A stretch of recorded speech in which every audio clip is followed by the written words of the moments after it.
Bon samedi tout le monde. Donc, point de presse aujourd'hui suite aux informations que vous avez reçues aux portes.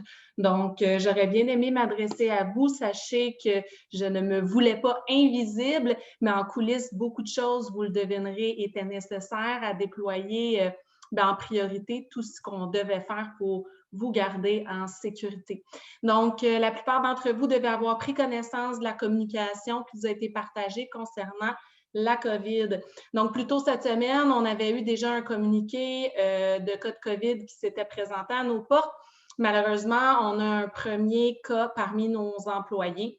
Donc, je tiens à rappeler que c'est un cas. Hein. Je sais que c'est impressionnant, là, tout ce qui est déployé, mais c'est parce qu'on n'a pas envie de faire de compromis sur ce qui est nécessaire pour votre santé. Mais on parle vraiment d'un seul cas et c'est quelqu'un qui n'est plus dans les murs de la résidence depuis plusieurs jours.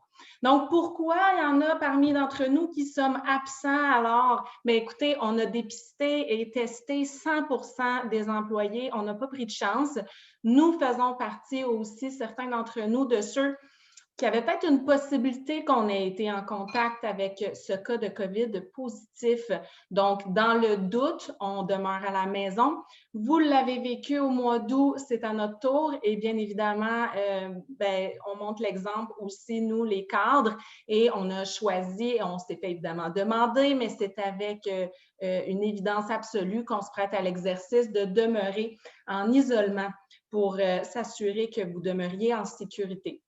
Donc, nous avons été testés tous en date d'hier au plus tard. Il y en a qui c'était la journée avant, mais vraiment, tout le monde a été testé. Déjà, des résultats rentrent. Jusqu'à maintenant, ils sont très encourageants, mais avant de fêter, attendons évidemment d'avoir tout ce qu'il faut en main.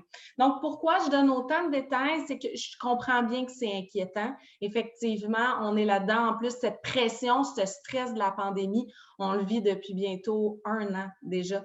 Donc, on est fatigué, on est irrité. À l'approche des fêtes, c'est évidemment la dernière chose dont on avait envie. Mais je sais qu'il y avait une anxiété hier à la résidence que je comprends totalement.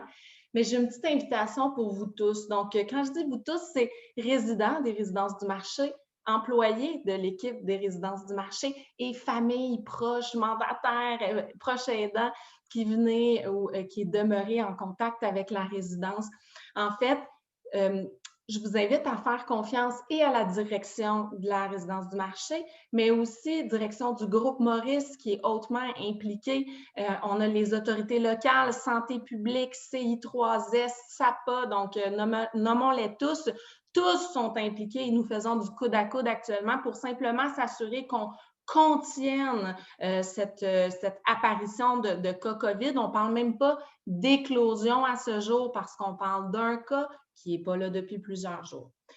Donc, qu'est-ce qui a été déployé? Tous ceux qui avaient une possibilité ou un doute, même si ce n'était pas confirmé, mais s'il y avait un doute qu'il y ait pu avoir un contact inquiétant avec un cas de COVID positif, bien, on a communiqué avec tous ces gens-là, que ce soit employés, résidents, visiteurs, familles, donc, et même contracteurs, donc ceux qui viennent à la résidence, tout le monde a été contacté. Donc, c'est pourquoi je vous invite à nous faire confiance pour la suite. C'est normal que vous ayez des questions, mais ce que je veux éviter, on en avait déjà parlé plus tôt hein, dans la crise, c'est d'éviter une chasse à qui est COVID positif. OK? Donc, moi, j'appelle ça une espèce de petite chasse aux sorcières. Il ne faut pas tomber là-dedans. Ça ne donne strictement rien de connaître l'identité de qui a été déclaré COVID positif, mis à part de mettre cette personne-là dans l'embarras. Quand on a un diagnostic, si on retourne la situation, donc je comprends l'inquiétude de tous, mais maintenant, si on retourne la situation, si on se met dans les chaussures de cette personne qui a eu un diagnostic positif, comme tout autre d'ailleurs actuellement au Québec, c'est infiniment inconfortable, c'est anxiogène, on est isolé physiquement par nécessité, mais on est isolé psychologiquement aussi parce qu'on ne peut pas voir nos proches. Ces gens-là culpabilisent, se demandent si la santé d'autrui est compromise par leur présence. Donc, ils en ont déjà suffisamment à apporter.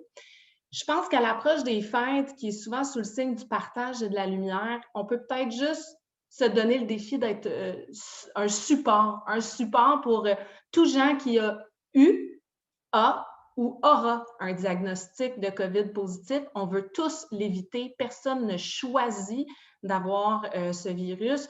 Donc, moi, en tout cas, à titre totalement personnel, je tiens à dire que je suis pleine d'empathie pour toute personne qui aura affronté ce dur diagnostic.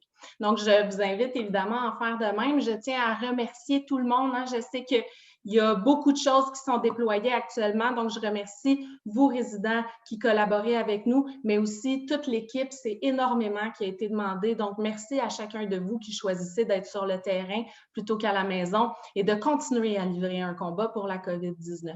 Donc, voilà, je voulais vous faire un état de situation, mais aussi qu'on se lance une fois de plus le défi de non pas jouer du coude, mais faire du coude à coude dans ce grand navire qui est les résidences du marché pour les étapes à suivre. Un cas à ce jour, plusieurs résultats négatifs qui tombent, on demeure optimiste. Attendons la suite et évidemment que je vous tiendrai informé. Vous aurez communiqué et point de presse au besoin. Donc voilà, on demeure là pour vous. On tient le coup puis on espère que nos fêtes seront épargnées au mieux. Merci.